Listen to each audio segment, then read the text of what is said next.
என்னோடய ஸ்டைலில் சீனி அவரைக்காய் பொரியல் செய்கிறது எப்படின்னு பார்க்கலாம். ஃபஸ்ட்டு வந்து 2 கூறு அளவுள்ள சீனி அவரைக்காய் எடுத்திருக்கேன். இதை வந்து மேல் பகுதி காம்பு மேல் பகுதியும் கீழ்ப்பகுதியும் கட் பண்ணி எடுத்துக்கிடுறேன். கட் பண்ணிவிட்டு அதுக்கப்புறமா நம்மளுக்கு என்ன சைஸில் வேணுமோ அந்த சைஸில் வந்து சீனி அவரைக்காவை கட் பண்ணி எடுத்துக்கலாம். நான் கொஞ்சம் குட்டி குட்டியாக கட் பண்ணி எடுத்திருக்கேன். அப்புறம் வந்து ஒரு பெரிய வெங்காயத்தை சின்ன சின்னதாக நறுக்கி வச்சுக்கிடுறேன். வெங்காயம் நிறைய போடும்போது கூட்டு வந்து ரொம்ப டேஸ்ட்டாக இருக்கும். ஸோ வெங்காயத்தை வந்து நல்லா நறுக்கி எடுத்து வச்சுக்கிடுறேன்.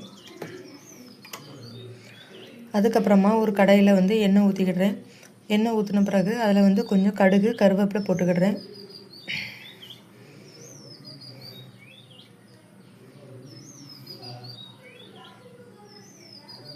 கருவேப்பிலை பொரிஞ்ச உடனே வெட்டி வச்சுருக்க பெரிய வெங்காயத்தை சேர்த்துக்கிடுறேன். நல்லா வதக்கிடுறேன்.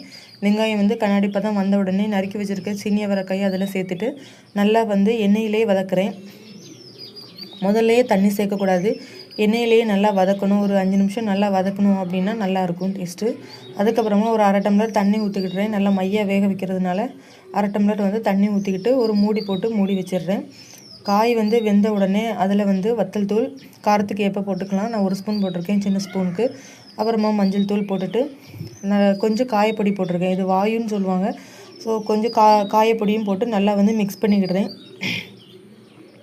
உப்பு செக் பண்ணி பார்த்துட்டு உப்பு தேவையான அளவு வந்து நான் உப்பு சேர்த்துக்கிடுறேன்.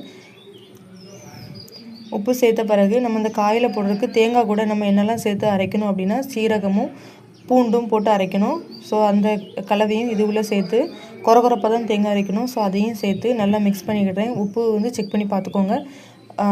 தீயை வந்து கொஞ்சம் ஹை ஃப்ளேமில் வச்சு தேங்காய் போட்ட உடனே வதக்குனீங்க அப்படின்னா ஒரு 2 நிமிஷம் வதக்குனிங்கன்னா கூட்டு ரெடி. தயிர் சாதத்துக்கு ஏற்ற